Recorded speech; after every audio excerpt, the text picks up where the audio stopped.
2014년 가을 장로들과 책임 형제들을 위한 국제훈련 집회 메시지 2번에 왔습니다.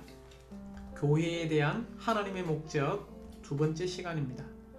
교회를 통해 하나님의 각종 지혜를 전시함으로 하나님의 원수를 정복하고 패배시킴. 특별히 우리는 메시지 2번을 대할 때에 서론의 형제님들의 부담은 우리가 다만 이전의 교회 생활 가운데서 들었던 어떤 새로운 사상을 받아들이는 것이 아니라 우리는 새로운 계시를 보아야 한다는 것을 강조하고 있습니다. 한 집회에서 어떤 형제가 일어나서 이것을 상기시켜 주셔서 감사합니다 라고 이 형제님께 말씀하셨을 때 이 형제님은 이것은 상기하는 문제가 아니라 새로운 계시라고 말했습니다. 우리는 교회 생활 가운데서 다만 다시 상기하고 어떤 메시지를 반복하는 것이 아니라 새로운 계시, 새로운 신선한 이상을 가질 필요가 있습니다. 어떻게가 신성하고 신선한 새로운 계시를 받을 수 있습니까? 그것은 마태복음 19장에서 사람들이 어린이들을 데리고 주님 앞에 왔습니다. 그럴 때 제자들은 아이들의 부모들을 책망하는 실수를 범했습니다. 주님이 화를 내시면서 어린 아이들이 나에게 오는 것을 허락하고 막지 말라라고 말했습니다. 이 천국이 이와 같은 어린 아이들의 것이기 때문이라고 말했습니다. 우리는 교회 생활 가운데서 이런 특별 집회에 이런 말씀이 해방될 때마다 우리는 또다시 이런 작은 아이들과 같이 되어서 새로운 계시를 보고 이러한 새로운 계시를 받을 필요가 있습니다. 왜냐하면 우리는 다 주님으로부터 배우는 제자들이기 때문입니다. 우리가 배우는 제자들로 있다면 우리는 계시의 영역 안에 있게 될 것입니다. 특별히 우리는 예수님 안에 있는 실제대로 그분을 배워야 합니다. 이러한 신성한 빛이 이 말씀 위에 비춰질 때에 이것이 우리에게 방영되는 것입니다. 이 방영된 것이 우리의 이상이요 우리 안에서 진리가 되는 것입니다. 다시 한번 이런 말씀을 대할 때에 영 안에서 크고 높은 산으로 이끌려져서 거룩한 성이 하늘에서부터 내려오는 것을 보는 것처럼 새롭게 우리는 이러한 메시지를 대할 필요가 있습니다. 먼저 에베소서 3장 10절은 이제 교회를 통하여 하늘들의 영역에 있는 통치자들과 권세자들에게 하나님의 각종 지혜를 알게 하시려는 것입니다 라고 말하고 있습니다. 에베소 3장 10절에서 중요한 단어는 바로 하나님의 각종 지혜를 누구를 통해서입니까? 바로 교회를 통하여 하나님의 원수인 대적자에게 전시하는 것이라는 것입니다. 우리가 어떻게 하나님의 각종 지혜를 전시하는 교회가 될 수 있습니까? 그것은 바로 고린도전서 1장 30절에 나옵니다. 그러나 여러분은 하나님에게 나서 그리스도 예수님 안에 있고 그분은 우리에게 지혜 곧 의와 거룩하게 함과 구속이 되셨습니다 라고 말하고 있습니다. 여기서 우리는 그리스도의 세 방면이 있죠. 의와 거룩하게 함과 구속입니다. 그분은 영 안에서 우리를 어렵다 하시고 혼 안에서 우리를 거룩하게 변화시키고 있습니다. 결국 우리를 영광스럽게 몸을 변형하고 구속하심으로써 하나님의 각종 지혜를 우리를 통하여 교회를 통하여 전시하게 될 것입니다. 에스겔서 1장 26절과 28절에서 그 머리 위에 있는 궁창 위에 보좌의 형상이 있는데 그 모양이 남모습 같고 그 보좌의 형상 위에 한 형상이 있어 사람의 모양 같더라고 말하고 있습니다. 여기 남보석 같은 보좌에 사람의 모양 같은 것이 있음을 찬양합니다. 우리는 여기에 보좌의 형상, 보좌의 형상 위에 한 형상인 사람의 모양을 기억하기 원합니다. 이제 우리는 이 메시지 2번에서 우리는 5개의 중점이 있지만 이 5개의 중점은 특별히 하나님의 걸작품과 의와 거룩함과 구속함과 관계가 있다는 것을 볼 필요가 있습니다.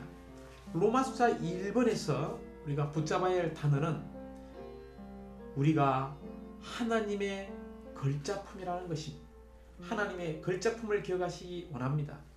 두 번째, 우리는 고린도전서 1장 30절에 있는 말씀처럼 이 그리스도는 우리에게 의와 거룩함과 구속이 되시는 지혜이신 그리스도라는 것을 기억해야 합니다. 로마서 3번에 특별히 에스겔서 1장 26절부터 28절에 나오는 보좌주의의 무지개를 기억하시기 바랍니다. 무지개. 이제 로마서 4번에서 여전히 우리는 에베소서 5장 25절부터 27절까지 해서 여전히 그리스도가 우리에게 지혜가 되시는데 세 방면을 기억해야 합니다. 의와 거룩하게 함과 구속, 즉 하나님의 완전한 구원을 기억하시기 바랍니다. 이제 마지막 로마서 5번에서는 결론적으로 하나님의 걸작품, 의와 거룩함과 구속함을 입은 사람들인 이 교회를 통하여 하나님의 각종 지혜가 통치자들과 건세자들에게 알려지고 원수가 정복됩니다. 누구를 통해서요? 하나님의 걸작품인 교회를 통해서 원수가 정복된다는 것을 기억할 필요가 있습니다. 먼저 우리는 로마서 1번에서 우리는 은혜로 말미암아 믿음을 통하여 구원받아 하나님의 걸작품이 되었다라고 말하고 있습니다. 이 걸작품을 통하여 하늘들의 영역에 있는 통치자들과 건세자들에게 하나님의 각종 지혜를 알립니다. 교회는 무엇입니까? 바로 하나님의 걸작품입니다. 이 걸작품이 바로 사탄에게 전시되는 것이죠. 이 걸작품인 교회가 사탄에게 전시될 때 결국 사탄에게는 수치를 돌리게 될 것이고 하나님께는 영광을 돌리게 될 것입니다. 하나님의 걸작품인 교회를 찬양합니다. 우리는 하나님의 생명을 받은 우리는 결국 하나님의 걸작품이 될 것입니다. 이번에 이 걸작품이라는 단어의 헬라어의 참된 의미를 말하고 있습니다. 헬라어로 포이에마죠. 이 걸작품이라는 뜻은 잘 만들어진 것, 수공품 또는 시로 쓰인 것을 의미합니다. 잘 만들어진 것, 최상의 작품이죠. 최고의 수공품, 문학으로 말하면 최고의 시로 쓰인 것이 걸작품이라는 뜻입니다. 비번은 이런 교회가 하나님의 일인 걸작품인 우리는 하나님의 무한한 지혜와 신성한 구상을 표현하는 한편의 시라는 것입니다. 즉 하나님의 걸작품인 교회는 무엇입니까? 바로 하나님의 무한한 지혜, 측량할 수 없는 무한한 하나님의 지혜와 신성한 구상을 표현하는 한편의 시라는 것을 기억해야 합니다. 특별히 히브리서 11장 10절을 읽어볼 때에 새 예루살렘의 설계자와 건축자가 하나님이시라고 말하고 있습니다. 그분은 설계자이시면서 또한 건축자이심을 찬양합니다. 그분은 그분 자신을 우리 안으로 건축해 넣으십니다. 그분은 유기적인 어떤 건축물을 건축하고 계십니다. 유기적인 건축물이라는 것은 전적으로 생명과 관계가 있는 것을 말하고 있습니다. 이러한 놀라운 신성한 생명에 의해서 지어지는 하나님의 걸작품인 교회를 찬양합니다. 그러므로 10번 교회는 하나님의 일의 걸작품인 우리는 우주 안에서 완전히 새로운 항목, 곧 하나님의 새로운 발명품이다. 여기에 아주 하나님의 걸작품이 바로 무엇입니까? 하나님의 새로운 발명품인 새 창조물이라는 것을 기억해야 이 하나님의 새로운 발명품인 새 창조물, 이 하나님의 걸작품, 하나님의 무한한 지혜와 바로 신성한 구상을 표현하는 이 교회라는 것은 바로 시번의 1번에 보면 하나님의 가장 위대한 작품으로서 하나님 자신을 사람 안에 일해놓고 사람을 하나님 자신과 하나로 조성하여 산출된 교회라는 것을 기억할 필요가 있습니다.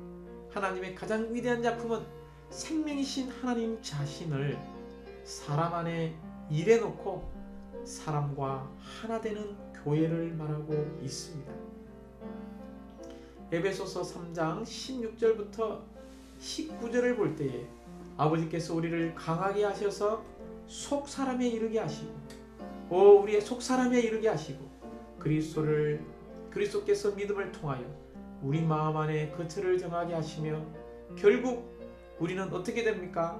하나님의 모든 충만에 이르도록 충만하게 될 것입니다. 이제 10번에 2번에 보면 교회는 하나님의 지혜를 말해주는 하나님의 시라고 말하고 있습니다. 교회는 하나님의 지혜를 말해주는 하나님의 시라는 것입니다. 이제 10번에 3번에 보면 이러한 교회는 천년왕국과 영원 안에서 유일한 찬송으로서 하나님의 지혜와 구상을 표현하게 될 것입니다. 특별히 4번 우리가 새 예루살렘을 볼 때에 새 예루살렘은 하나님의 시, 하나님의 걸작품, 즉 우리가 새 예루살렘이 될 때에 우리는 온 우주 가운데 이렇게 선포할 것입니다. 이것이 우주 안에서 쓰여진 가장 최고의 찬송, 할렐루야 새 예루살렘이라고 말할 것입니다. 그러므로 로마자 1번의 강조점은 바로 우리가 믿음을 통하여 구원받았을 때에 하나님의 걸작품, 즉 최고로 잘 만들어진 최고의 수공품, 최고의 시로 쓰인 하나님의 무한한 지혜와 신성한 구상을 표현하는 하나님의 새로운 발명품인 새 창조물이라는 것을 기억해야 고린도서 5장 17절에 있는 말씀처럼 누구든지 그리스도 안에 있으면 새 창조물입니다. 이제 로마자 2번에서 고린도서 1장 30절은 그러나 여러분은 하나님에게서 나서 그리스도 예수님 안에 있고 이 그리스도 예수님은 하나님에게서 나오셔서 우리에게 지혜 곧 의와 거룩함과 구속이 되셨습니다 라고 말하고 있습니다. 특별히 고린도전서 1장 30절에 하나님에게서 나오셔서 우리가 지혜가 되셨다고 할 때에 이 지혜는 A번에 나오는 것처럼 하나님의 구원 안에 있는 중요한 세 가지의 항목을 포함하고 있습니다. 첫 번째, 은은 우리의 과거를 위한 것이며 두 번째, 거룩하게 함은 우리의 현재를 위한 것이며 세 번째, 구속은 우리의 장래를 위한 것입니다.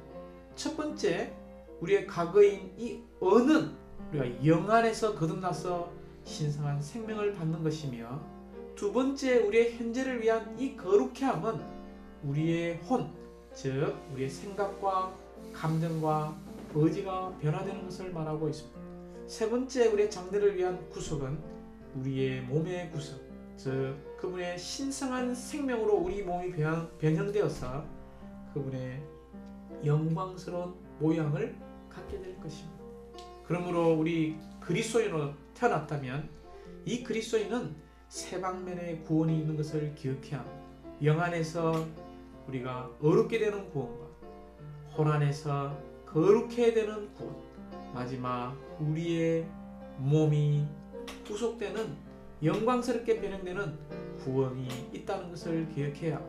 그러므로 어떤 사람이 우리에게 구원받았습니까? 라고 묻는다면 우리는 영 안에서 어렵게 됨으로 구원을 받았고, 우리는 혼 안에서 현재 구원을 받고 있으며, 우리는 장래에 우리 몸이 구속됨으로 완전한 구원을 받는다라고 말할 필요가 있습니다.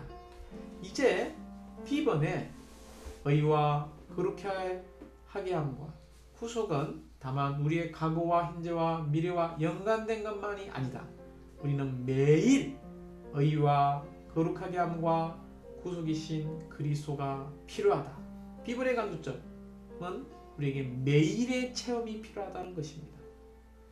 A번은 하나의 사실, 하나의 진리를 말하고 있다면 B번은 어떻게 우리가 매일 의와 거룩하게 함과 구속신 그리스도를 체험할 수 있습니까? 1번 에서의 강조점은 그리스도는 계속해서 하나님에게 나와서 우리 안으로 흘러들어올 필요가 있다는 것입니다. 이럴 때 우리의 체험에서 우리의 현재의 실질적인 지혜가 될 것입니다. 매일 이 놀라우신 지혜이신 그리스도가 우리 안에 흘러 들어올 필요가 있습니다. 또한 2번에서 고린도전서 1장 30절에서 이 지혜는 요한복음 14장 6절에 나오는 길과 동일하다는 것입니다. 의와 거룩하게 함과 구속은 우리 그리스도인의 생활에서 고속도로를 건설하는 데 사용되는 재료들이라고 말하고 있습니다. 여기에 지혜와 요한복음 14장 6절에 나온 길은 동일하므로 우리는 이 길을 갈 필요가 있습니다. 왜 길이 있습니까? 가기 위한 것입니다. 우리가 이 길을 가는 것, 즉 지혜이신 그리스도를 얻는 비결은 A번에 첫 번째 우리가 어떻게 이 의를 체험할 수 있습니까? 우리의 영을 사용해서 주님의 이름을 순간순간 부를 때에 우리의 의가 되는 것을 기억해야 합니다. 로마서 10장 12절부터 13절 구절을 너무나 잘 알고 있습니다. 왜냐하면 한 분 주님께서 모든 사람의 주님이 되시고 그분을 부르는 모든 사람에게 풍성하기 때문이라고 말하고 있습니다. 주님을 접촉하는 가장 간단한 길, 가장 단순한 길은 주 예수님 아멘 할렐루야고 부를 때에 우리는 영을 통하여 영을 사용하며 우리가 의가 된다는 것을 체험할 수 있습니다. 또한 B번이죠. 우리가 어떻게 거룩하게 될 수 있습니까? 매일 매시간 우리는 혼이나 자안에 살지 않는 것입니다. 즉 영 안에 살면서 영을 사용할 때에 우리는 의가 될 뿐만이 아니라 거룩하게 되는 것입니다. 마지막 10번 이 구속은 특히 세 가지의 의미를 가지고 있습니다. 첫 번째는 종결, 두 번째는 대치, 세 번째는 하나님께 되돌아가게 함을 포함합니다. 하나님은 우리를 구속하실 때에 우리를 종결하셨고 우리를 그리스도로 대체하시며 우리를 하나님 자신께로 다시 이끄는 것입니다. 할렐루야! 결국 우리는 이 과정에서 우리의 옛 요소, 우리의 옛 조성을 종결되고 새 요소이자 새 조성이신 부활 안에 계신 그리스도 자신으로 대치될 때마다 우리는 참된 현재의 구속을 우리가 체험하게 될 것입니다. 이제 로마자 3번입니다. 로마자 3번에는 아주 놀라운 계시가 있는데 바로 무지개입니다. 이 무지개에서 우리는 무엇을 볼 수 있습니까? 바로 의와 거룩과 영광을 볼 수 있습니다. 로마자 3번 하나님의 보좌 주위의 무지개 또한 그리스도께서 하나님에게서 나오셔서 우리에게 지혜 곧 의와 거룩하게 함과 구속이 되었음을 상징한다. 특별히 A번을 보면 이 무지개의 삼원색 파랑, 빨강, 노랑 이 세 색깔을 기억할 필요가 있습니다. 무지개의 삼원색 첫 번째는 뭡니까? 파랑, 두 번째는 빨강, 세 번째는 노랑이죠. 우리가 예수께서 1장을 유심히 보면 여기에 파랑은 바로 남보석 보좌의 색깔로서 하나님의 의를 상징합니다. 빨강은요 거룩하게 하는 불의 색깔로서 하나님의 거룩함을 상징합니다. 노랑은 바로 달아오르는 단새의 색깔로서 하나님의 영광을 상징하고 있습니다. 이 세 단어를 우리가 생각할 때마다 A번에 1번에 보면 하나님의 의와 거룩함과 영광은 죄인들을 하나님께 가까이 가지 못하게 막는 세 가지 신성한 속성이라는 것을 기억해야 합니다. 이 A번의 1번의 죄인들입니다. 이 죄인들은 하나님의 의와 하나님의 거룩함과 하나님의 영광 때문에 결코 하나님께 가까이 갈 수 없고 하나님을 접촉할 수도 없습니다. 왜냐하면 창세기 3장을 볼 때에 원래는 이 사람이 창조되어서 하나님의 형상을 표현하고 하나님을 대표하도록 생명나무를 먹도록 생명나무에게 이끌려졌지만 그가 이러한 생명나무를 받아들이지 않고 사탄의 생명을 받아들일 때에 그룹들과 불을 뿜어내는 칼에 의해서 이 생명나무가 지켜지는 것을 볼 수 있습니다. 여기에 그룹은 하나님의 영광을 상징하고 불은 하나님의 거룩을 상징하며 칼은 하나님의 의를 상징합니다. 이 세 가지가 생명나무로 가는 길을 지키고 있다는 것을 기억해야 합니다. A번 죽이는 데 사용하는 칼은 하나님의 의를, 불은 하나님의 거룩함을, 그룹은 하나님의 영광을 상징한다라고 말했습니다. B번 어떻게 우리는 하나님의 이러한 속성들이 죄 있는 사람들에게 적용될 수 있습니까? 왜냐하면 사람이 죄를 지었을 때 하나님의 거룩한 존재를 범한 것이고 하나님의 어려운 법을 범한 것이며 하나님의 영광에 이룰 수 없게 된 것입니다. 결국 로마서 3장 23절에 모든 사람이 죄를 범하였으므로 하나님의 영광에 이르지 못한다라고 말하고 있습니다. 이것은 사람이 하나님을 표현하지 않고 하나님의 원수를 표현하기 때문에 우리에게 필요한 것이 있는데 그것은 바로 하나님의 의와 거룩과 영광의 요구가 이루어져야 이것을 위하여 그리스도께서 십자가에서 하나님의 이런 의와 거룩과 영광의 요구를 이루심으로써 우리를 대신하여 죽어주셨음을 찬양합니다. 그러므로 이제 우리는 새롭고 살아있는 길이 열려서 이제 생명나무이신 그리스도를 우리가 접촉하고 먹을 수 있게 되었습니다. 그러므로 우리가 히브리서 10장을 볼 때 이제 우리는 담대함으로 지성소에 나갈 수 있고 새롭고 살아있는 길이 우리 앞에 우리를 위해 열어 놓아졌다는 것을 보아야 합니다. 또한 우리가 계시록에 보면 두루마기를 빠는 사람들이 복이 있다라고 말하고 있습니다. 그들은 생명나무에 이르는 권리를 얻고 문들을 통하여 어디 안으로 들어갑니까? 바로 그 성 안으로 들어가게 되는 것입니다. 우리가 그리스도의 구속을 받아들일 때마다 우리의 겉옷을 보혈로 빨 때마다 우리는 생명나무 안에 들어갈 수 있고 생명나무를 먹을 수 있는 권리를 얻게 됩니다. 그러므로 우리가 2번에서 다시 한번 이 그리스도의 십자가의 죽으심을 기억하시기 바랍니다. 십자가에서의 죽으심은 세 가지의 요구를 만족시켰습니다. 하나님의 거룩함, 영광의 요구를 만족시켰습니다. 또한 그분은 죽고 부활하심으로 무엇이 되셨습니까? 우리의 의와 거룩하게 함과 영광이 되셨습니다. 여기 십자가의 죽으심은 만족시켰고 그리스도의 부활은 이 세 가지가 되셨다는 것입니다. 그러므로 3번에 의와 거룩하게 함과 영광이 무지개로 상징되시는 그리스도 자신이 그분의 백성에게 주어지는 하나님의 언약이라는 것을 보아야 합니다.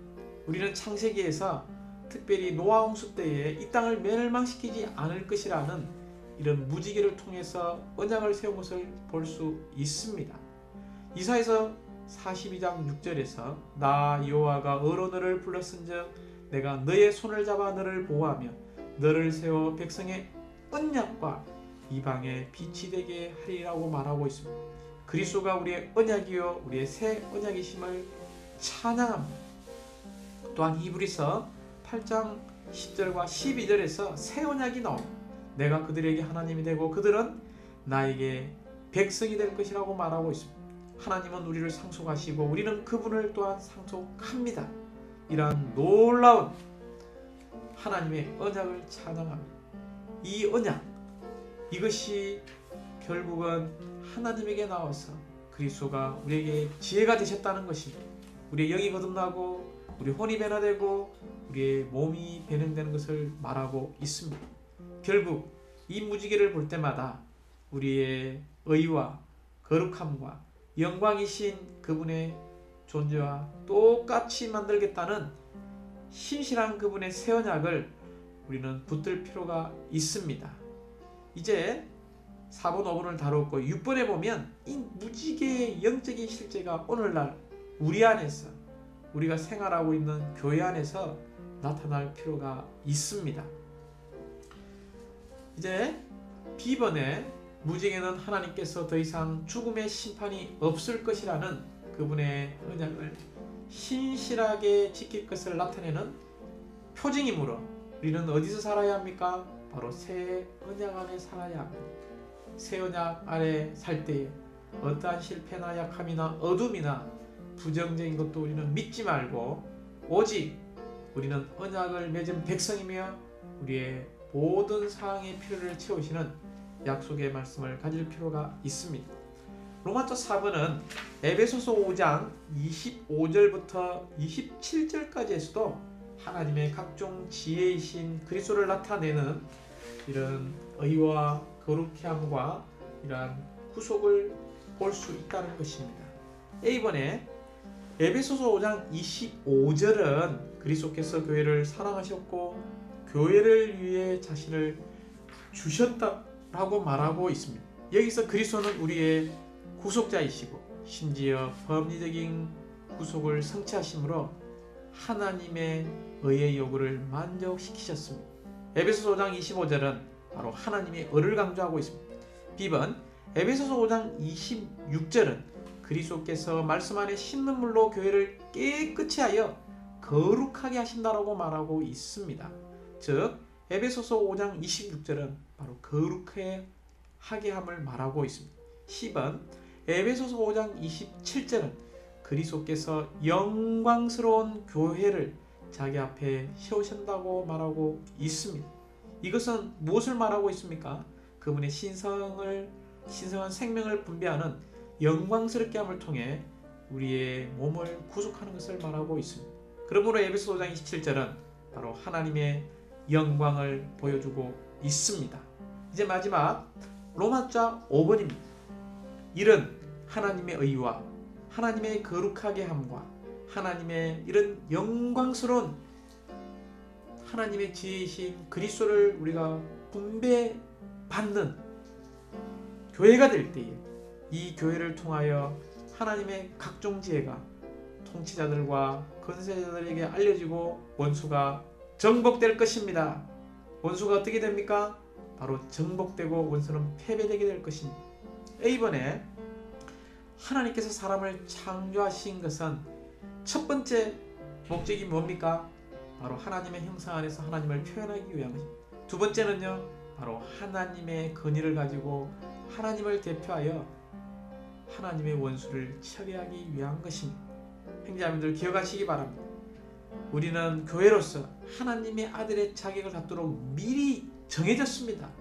또한 우리는 하나님의 교회로서 하나님의 각종 지혜를 알림으로써 원수를 정복하도록 운명 지어졌다는 것을 기억할 필요가 있습니다. 특별히 우주 가운데 B번에 보면 이런 악한 자가 없다면 결코 하나님의 지혜를 나타낼 수 없었을 것입니다. 이런 사탄을 통하여 하나님의 각종 지혜를 보여주실 기회를 얻으신 주님을 찬양합니다. 10번 사탄에서 비롯된 모든 손상은 하나님께서 그분의 지혜를 전시할 어떤 기회입니까? 바로 좋은 기회라는 것을 기억하시기 바랍니다. D번 결국 주님께서는 다만 그 허물어진 것보다 더 위대한 것을 건축하실 기회를 제공했죠. 그것이 무엇입니까? 바로 그분이 죽고 부활하심으로써 그분의 확대된 비밀한 몸인 교회를 말하고 있습니다. 이러한 비밀한 확대된 몸인 교회, 즉 이 건축된 교회는 이번에 하나님의 목표이자 원수의 공격의 대상인 것을 보아야 합니다. 마태복음 16장 18절에서 주님은 그분의 교회를 건축하실 것이라고 말씀하셨죠. 이 건축된 교회는 음부의 문들이 사탄의 공격이 결코 이 건축된 교회를 이기지 못할 것을 말하고 있습니다. 우리는 우리가 생활하고 있는 지방교회 안에서 이러한 교회를 건축함으로 원수의 모든 공격을 우리가 다 끝내기 원합니다. F번, 이제 이 성경은 하나님께서 과거 수세대 동안 해오셨고 지금도 여전히 하고 계시며 앞으로도 하실 일은 우리 안에서 그분의 아들의 자격을 완전히 성취하고 원수를 어떻게 합니까? 정복하고 뱀을 내쫓는 것임을 우리에게 계시하고 있습니다. 이 일은 교회를 통해서 교회에 의해서 이루어질 것입니다. 결국 아들의 자격과 관련해서 우리는 과정 중에 있지만 원수를 정복하는 것과 관련해서 우리는 전쟁 중에 있다는 것을 기억해야 합니다. H번, 우리가 주님의 안목을 갖기 원합니다. 교회 생활에 대한 우리의 체험에서 사탄은 이미 패배당했습니다. 할렐루야! 주님의 관점, 주님의 안목에서 사탄은 이미 패배당했습니다. 요한복음 14장 30절에서 이 세상에 임금이 오겠지만 그는 내 안에서 아무것도 가질 수 없습니다라고 말하고 있습니다. 우리가 영 안에 있을 때만 사탄이 어떤 가능성, 어떤 소망, 어떠한 입지도 가질 수 없다는 것을 기억하시기 바랍니다. 로마서 16장 20절에서 화평의 하나님께서 속히 사탄을 여러분의 발 아래 짓밟히게 하신다라고 말하고 있습니다. 이제 I번입니다. 이 I번은 요한계시록은 패배의 책이 아니라 바로 승리의 책이라는 것을 우리에게 보여주고 있습니다. 마지막 신약의 결론의 책인 이 요한계시록에서 우리의 주님은 승리하신 분이요 또한 이 주님의 재생산인 그들의 믿는 이들 교회가 바로 승리자임을 우리에게 보여주고 있습니다. 계시록 5장 1절부터 14절을 볼 때에 그게 그리스도는 유다 지파의 사자로서 바로 승리하신 주님을 우리에게 보여주고 있습니다. 계시록 11장 15절을 볼 때에 세상의 왕국이 우리 주님과 그분의 그리스도의 왕국이 되었으니 그분께서 영원 무궁히 왕으로서 다스릴 것이라고 말하고 있습니다. 또한 계시록 12장 10절부터 11절에서 그 비난자가 내던졌다고 말하고 있으며 그 형제들은 이겼습니다라고 말하고 있습니다. 그 형제들은 또한 죽기까지 자기들의 혼생명을 사랑하지 않는 사람들이었습니다. 계시록 14장 8절에서 큰 바벨론이 무너졌다라고 말하고 있습니다. 계시록 19장에서 우리는 기뻐하고 영광을 돌립시다라고 말하고 있습니다. 우리가 기뻐하고 크게 기뻐하며 영광을 돌리는 것은 어린 양의 결혼날이 다가왔고 그분의 아내도 준비되었기 때문이라고 말하고 있습니다. 계시록 20장 10절부터 14절에서 마귀가 불못 유황불에 던져진 것을 볼 수 있습니다. 거짓 짐승과 거짓 신원자들이 내던지진 이 모든 것이 다 과거 시제입니다. 우리는 승리하신 그리스도를 보기 원합니다. 계시록 21장 2절을 볼 때에 거룩한 성 새 예루살렘이 하나님의 하늘에서 하나님에게서 내려오는데 남편을 위하여 단장한 신부로 준비된 것을 보여주고 있습니다. 마지막 계시록 21장 6절에서 주님은 다 이루어졌다라고 과거 시제를 사용하고 있습니다. 하나님의 영원한 목적은 다 이루어졌습니다. 하나님의 완전한 아들로서 아들의 자격으로서 우리는 생명과 본성에 있어서 하나님을 완전히 표현하는 이런 하나님의 아들들이 될 뿐만이 아니라 또한 우리는 그리스도의 지혜, 의와 거룩함과 그분의 구속으로 말미암아 우리는 이 사탄을 정복하고 패배시키는 교회가 됨을 찬양합니다.